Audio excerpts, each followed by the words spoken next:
Hi, very glad to have Phil Gafka back with us.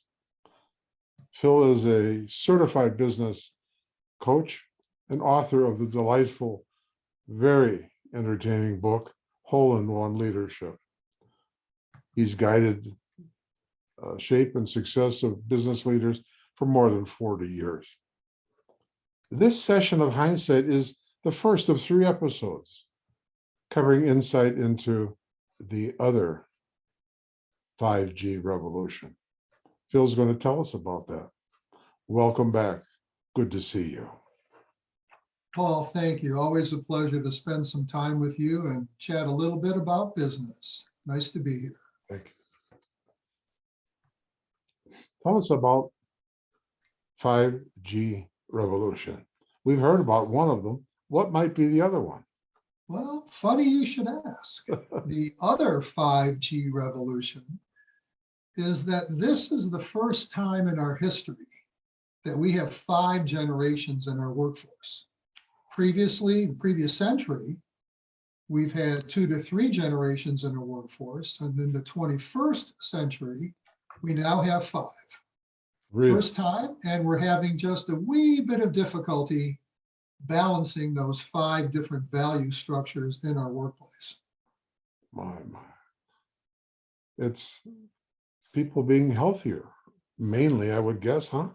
Well, you know what? That's a great one. It's, our life expectancy has gone up from 68 in 1950 to 79 today. Wow.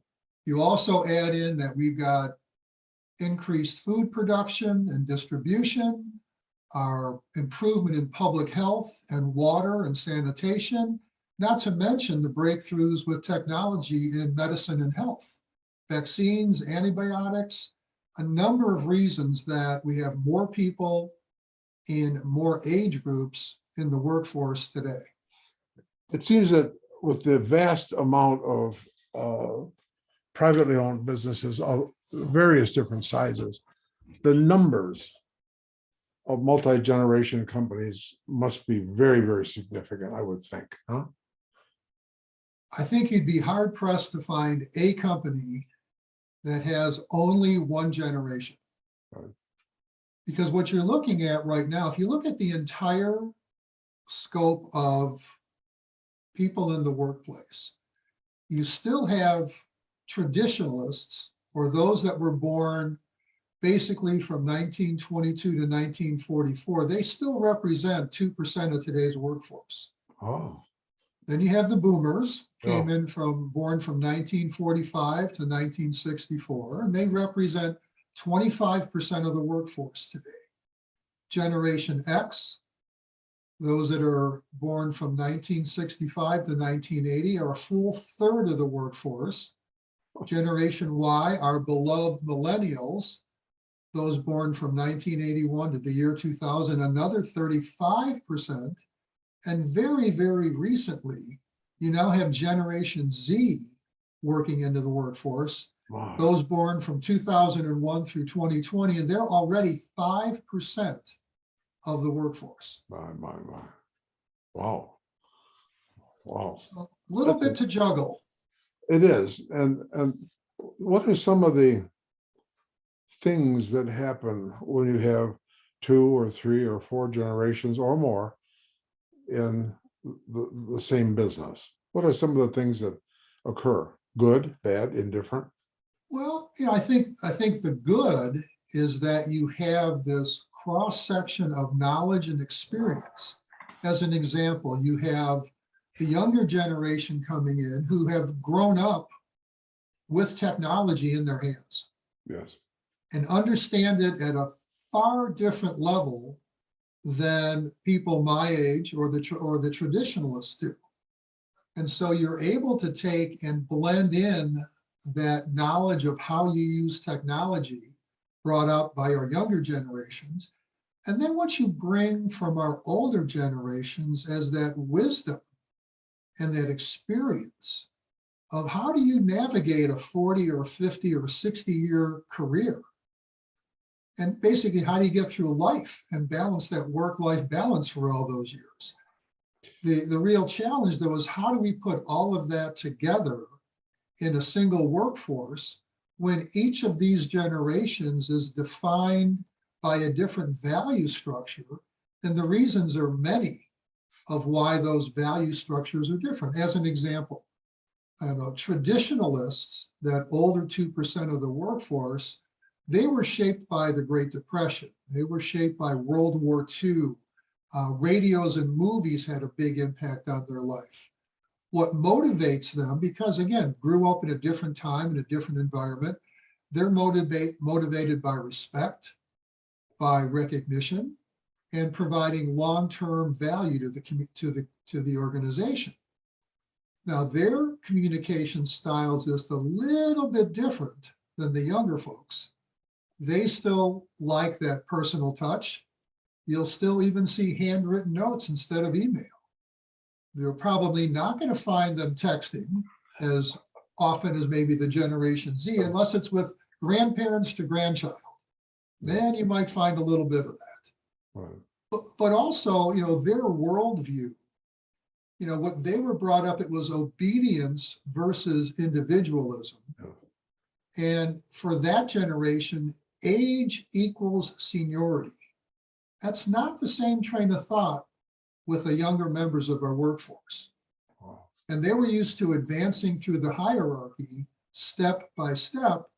Some of these younger generations, when they see their heroes, a Mark Zuckerberg become a billionaire before he was, before he got any gray hair, here's a guy that, billionaire, and his mode of dress is a hoodie. That's not what the typical traditionalist would look as, a business professional. Right. It's a long way. It's a long Yeah. way from three-piece suits. Exactly. Sure. And it's different. And I think part of what the challenge is today as well is if we look at our social/political climate, not that it's ever been smooth sailing. A democracy is supposed to have alternating views. It's been heightened today, though, and there's less room for difference, less room for compromise. And it seems the word of the day is, I'm right, you're wrong. And when we bring that train of thought into the workplace, we're going to create more problems. And I could digress for a moment and talk a little bit about the Gallup organization, which has been interviewing employees since the year 2000 and doing employee engagement surveys. And for the latest survey, for the first time in a decade, the percentage of employees that are truly engaged with what they do has declined. Now, it's never been real high. The last readings that were going up were 39% of our employees were actually engaged with what they do. Now, with some of the challenges of COVID, we're down to 34% of employees actually engaged with what they do. And again, that ties into the 5G revolution, is that these younger people want different things than organizations are used to offering. As an example, pick up a newspaper today and all you see is, whether companies are going to go back to the office full time, yes, or some kind of hybrid situation, or is going to be permanently remote. And I think part of the challenge, baby boomers, which hold a lot of those managerial positions, equate productivity with people in their seats at the office. Yes. Now, whether those people were actually productive while they were in their seats is but that, that illusion that if you're there, you're doing something productive. And with the younger generations, liking the advantage of working remote, which gives them a different work-life balance, a lot of those older baby boomer managers are having a hard time balancing not seeing people, yes, yes, and understanding that the work is getting done. It's how do you apply different metrics to make sure that things are being done the right way and on time without seeing your people eyeball to eyeball. We often run across circumstances where the founder first generation. Maybe the second generation is now looking to consider transition where the third generation or more comes into the business. And now you have a circumstance from the older generation. Is there interest on the part of the younger generation? And the dynamics between relationship, take problem solving, decisions on capital equipment, marketing expansion, diversification, acquisition, and all the rest of these things. What are some of the tips or the strategies that could be used to create awareness and remedy of any rough spots that may be existing in some of those areas? Well, I think first we need to do a little deeper dive and understand what are the differences between those generations. Mhm. So let's just continue on. We talked about traditionalists for a moment. Let's just transition now to baby boomers, who are, again, a good chunk of the workforce. And they were shaped by something different. The Vietnam War, not World War II, the civil rights movement. They were touched by Watergate. They do understand company loyalty and teamwork and duty. And their communication style is very similar to what the traditionalists have. And it's, phone calls and in-person meetings. And their worldview is just a little bit different. They think that achievement comes after paying one's dues, and they have to sacrifice in order to get success. And again, that's also a little different than those younger generations. Yes. And the boomers feel that organizations should provide them with specific goals and deadlines. And so, they can get to where they want to get to. The younger generations, as we explore those, they're looking for different work-life balance. They're looking for different things out of life. Whether it's the great resignation or the great reshuffle, I think one of those things that's missing is the input from those younger generations of what they're looking for out of the organization that they choose to work with.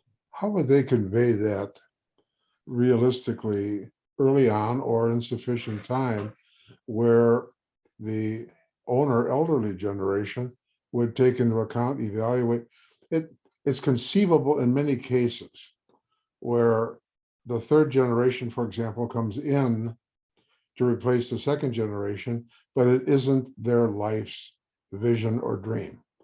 It's there because it's there.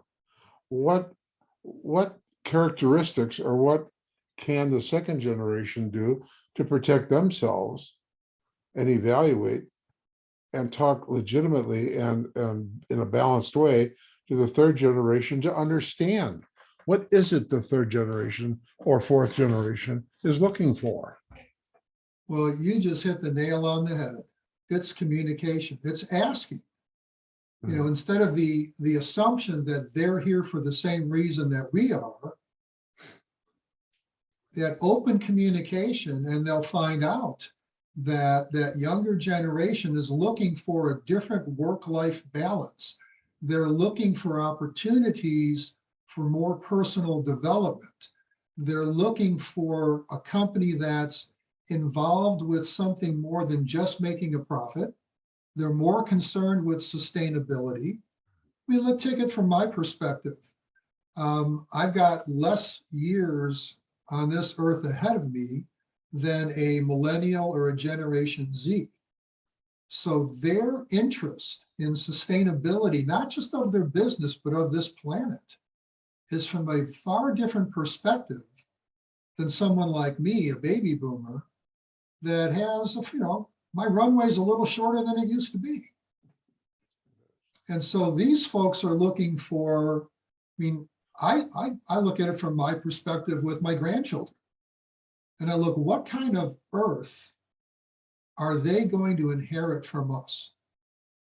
And that's, again, those younger generations, they're seeing this right now, and they're seeing global warming, and they're seeing the effects of, our changing climate. And they want something more out of an organization that they're going to give their time and effort to They want sustainability, and they also want to do something for the greater good, not just their own pocketbook. There hasn't really been an impact on the first generation or second that is active now on doing business globally. But with all of the electronic communications and instantaneous touching of people around the world, it's one of those circumstances that seems where the younger generation can teach and demonstrate the effectiveness of, we ought to go down this path instead of the traditional. Sales and marketing and diversification are prime examples. Getting material from overseas or engineering talent from overseas was virtually unheard of in the baby boomer generation, generally speaking. Exactly. And I think another factor here, when baby boomers were at their height of the workforce, they were 80 million strong. Really? When Generation X came in, they were only 40 million strong. So they were already outnumbered 2-1. Yes. Now, millennials have come in, they're another 80 million.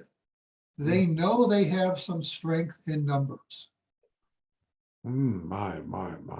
So the dynamics of that population shift with the, millennials can basically go toe to toe with the baby boomers, but the baby boomers are checking out at the rate of 10,000 a day. Yes. You have 10,000 people a day retiring in that baby boomer generation. And so those dynamics are shifting day by day. The question is ever present on the part of the Generation X versus the baby boomers. Will you come into my business, or do I want to go into your business? And in many cases, the younger X generation is going to say, I really want something else. I've seen what your business has done to you, or we've missed you when I was growing up because of the bit, and all of those other multi-dimensional explanations and circumstances. Are there any statistics as to what percentage of the X kids are coming into the baby boomer? There's 80 million strong. Will they go out and develop their own business and do their own enterprise discovery, or are they coming into the family or the privately owned business? Well, I think you're seeing a combination of both. I think the wiser organizations that are bringing together these different generations and figuring out what are the common things they can align with. Is there a common vision for the business that they can align with? Is there a common culture? The i.e., how are they going to do what they do? If those things are adjusted properly, let's face it, there's a number of very successful organizations out there today. Yes. But I think these are the folks that are on the forefront of how to bring the different generations together. They're asking questions, they're listening, and they're adapting. So people are doing it correctly. We just have a little bit of catching up to do. We're going to delve into communications in our next episode. This has been very, very interesting, and I'm myself very interested in coming and recording the next session. In the meantime, how can our listeners get acquainted with you, find out more about what you have done and what you are doing in leadership and of businesses and multi-generational interrelationships? Well, Paul, thanks for asking. It's real simple. My website is leapcoaching.com. And LEAP is an acronym for Leadership for Enterprises and Professionals. My wife gets credit for that. She goes, I like the word, you fill in the words, but she liked the initials. My email is phil@leapcoaching.com. And if anyone feels so inclined, my phone is 847-212-4903. Thank you. And for our listeners, be alert to some pre-episode marketing on the next session of what we've been talking about in generation 5G or 5G, the next revolution, because we're going to be talking about how to. How does the baby boomer generation communicate effectively for the most effective overall mutual outcome? Thank you for taking the time to listen. We look forward to talking with you very, very soon. In the meantime, if you have any questions or concerns or want to make a contribution to the content of what we're going to be doing, let us know. You can reach me at goldbergheinz.com, and we'd be delighted to hear from you. Thanks for taking the time. Talk to you soon.